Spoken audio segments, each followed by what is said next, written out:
तो आज बात करने जा रहे हैं चिल्ली पेपर, मिर्ची, हरी मिर्च, तीखी मिर्च की।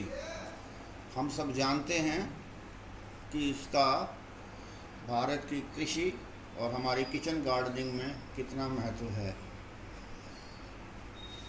पहले 10 पौधे जो किचन गार्डनिंग में इस्तेमाल किए जाते हैं उसमें मिर्ची का पौधा भी आता है। शायद ही कोई ऐसा घर होगा जिसमें हरी मिर्च का पौधा ना लगा हो। गाहे बगाहे जाने अनजाने मिर्ची जब सूख जाती है तो हम फेंक देते हैं। कहाँ?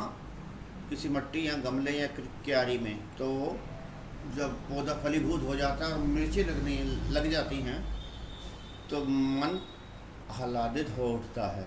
तो मैं इसी विषय पर आपको कुछ बताने जा रहा था कि आज का मौसम इस हरी मिर्च की खेती या किचन गार्डनिंग में या गमलों में लगाने के लिए सर्वोत्तम है।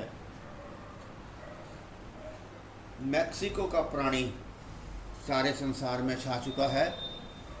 इसके लिए सर्वोत्तम जो टेम्परेचर है वो करीब बैठता है 15 डिग्री से 35 डिग्री के बीच में। ना ज़्यादा गर्मी 40 प्लस में इसके फूल झड़ जाते हैं और 10 डिग्री तापमान के नीचे भी इसके फूल नहीं लग पाते। ये तो टेम्परेचर की बात हुई। अब मिट्टी, ये हर तरह की मिट्टी में उग जाती है, लेकिन 2 मट मिट्टी हो वो इसको ज़्यादा पसंद है, जिसमें रेत का अंश थोड़ा अधिक मात्रा में हो, जिसमें जल निकासी की व्यवस्था हो, मिट्टी भुरभुरी हो। ये तो आपको मिट्टी की बात रही। इससे पूर्व टेम्परेचर आपको बताया। अब इसके सीड की जो समस्या आती है सबसे बड़ी समस्या है। इसमें आप ओपी, ओपन वेब पोलिनेशन के बीज भी ले सकते हैं जो अपने आप पर परागण का केंद्र बनते हैं, और दूसरा हाइब्रिड वैरायटी भी। इसमें पूसा की ज्वाला सर्वोत्तम नाम लेके अभी भी सबसे ऊपर चल रही है। इसके अलावा जखनी स्थित सब्जी विज्ञान केंद्र लखनऊ, वहाँ की प्रजातियाँ भी बड़ी सर्वोत्तम हैं। Indian horticulture research institute Bangalore से भी आप प्राप्त किया जा सकते हैं हरी मिर्च के बीज। तीसरा, पूसा का जो सब्जी विज्ञान केंद्र है वहाँ से भी इसे प्राप्त किया जा सकता है।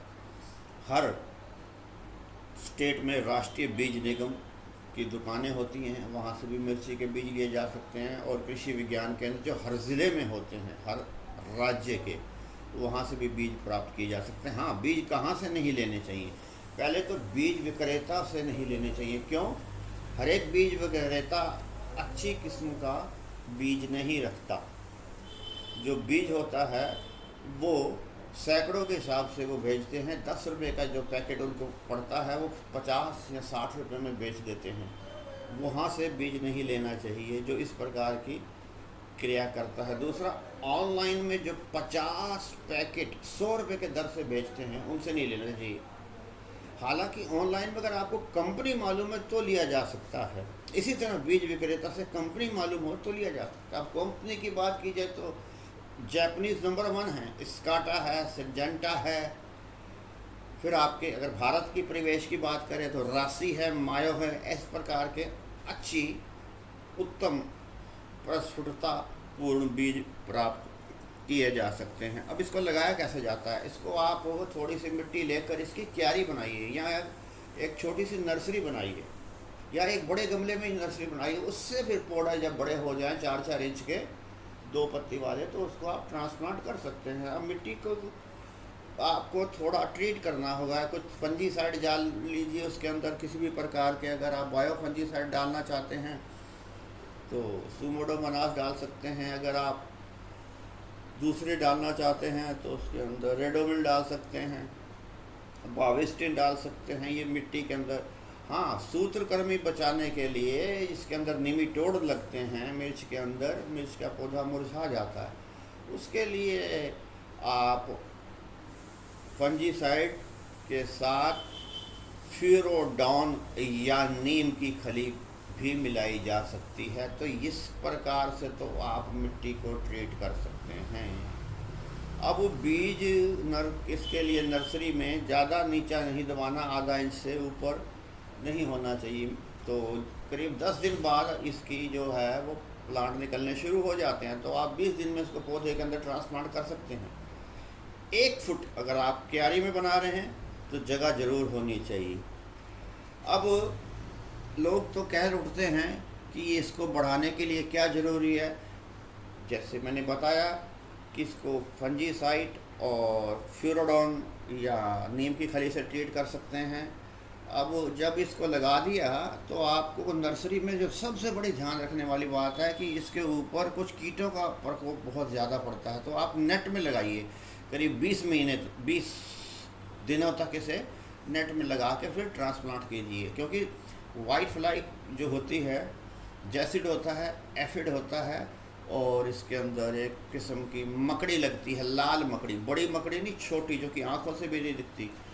तो इसके पौधों को वो बिल्कुल ही ऊपर कर देती है। कर्ल एक किस्म का वायरस होता है, येलो मोज़ैक वायरस, उसको फैलाने में ये माइट्स और एफिड बहुत भूमिका निभाते हैं।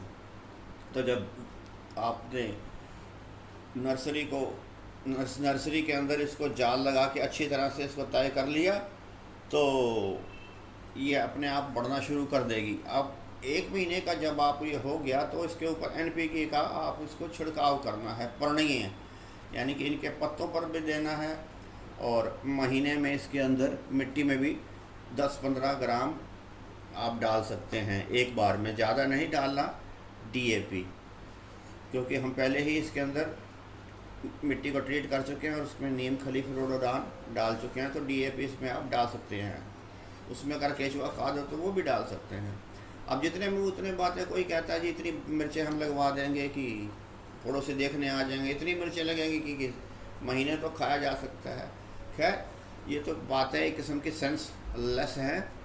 आप किसी भी प्रकार का इसके अंदर तत्व दे सकते हैं। एक बात और, जहाँ तक इसकी फर्टिलाइज़र की बात है, इसको महीने में 1 आध बार इसके अंदर आप माइक्रो न्यूट्रिएंट्स का छिड़काव भी कर सकते हैं, जो कि इसको 16 तत्व भरपूर मात्रा में लग रहे हैं। आप देख रहे हैं इसके अंदर मिर्चें लग रही हैं, ये देखो बड़ी बड़ी मिर्चें।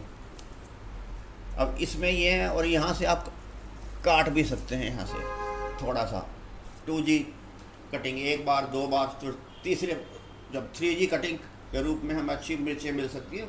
खेतों में हालांकि ये व्यवस्था नहीं की जा सकती 2G 3G की, वहाँ तो हज़ारों लाखों पौधे होते हैं, घर में तो की जा सकती है। हाँ, अगर फूल नहीं बन रहा है तो आप इसको, एक दवाई है, नोट कर लीजिए, प्लानोफिक्स का भी छिड़काव कर सकते हैं। 2-1 बूंद 1 लीटर पानी में डाल के पर्णीय छिड़काव, अच्छी तरह फूल इसके सेट हो जाएंगे। अब जब बस इसकी बीमारियों के बारे में बात रही, जैसे मैंने बताया इसकी लीफ की कर्ल की भी बीमारियां आ जाती हैं, तो उसके बाद में इसके अंदर मूलतः वही बीमारी आती हैं। या फिर उसके लिए आप इमेडाक्लोप्रिड या नीम का तेल लगाया जा सकता है, जो इसको कीट फैलाते हैं, जो वायरस फैलाते हैं। वो फंजीसाइड नहीं है, वो वायरस की बीमारी होती है। इसके अलावा इसके अंदर पत्तों के ऊपर पाउडरी मिल्ड्यू, डाउनी मिल्ड्यू, धब्बे की चीज़ लग जा सकती है, जिसके अंदर आप फंजीसाइड रेडोमिल भी लगा सकते हैं। कीट का तो मैंने बता दिया कौन से लगते हैं, वहाँ पर इमेडाक्लोप्रिड और फंजीसाइड के रूप में आप इसको रेडोमिल लगा सकते हैं, जिसके अंदर ये डाउनी मिल्ड्यू, पाउडर मिल्ड्यू, यहाँ पर सफ़ेद धब्बे और ब्राउन धब्बे, एक एंथ्रेक्नोज होता है, पूरी तरह पत्ता कालेपन पे आ जाता है। उस समय ना फंजीसाइड चलता है ना इंसेक्टिसाइड चलता है, कीटाणुनाशक दवा टेट्रासाइक्लिन का छिड़काव करना पड़ता है। इस प्रकार आप गुड एग्रीकल्चर प्रैक्टिस करके मिर्च के पौधे को बढ़ा सकते हैं और अच्छी पैदावार ले सकते हैं। नमस्कार दोस्तों।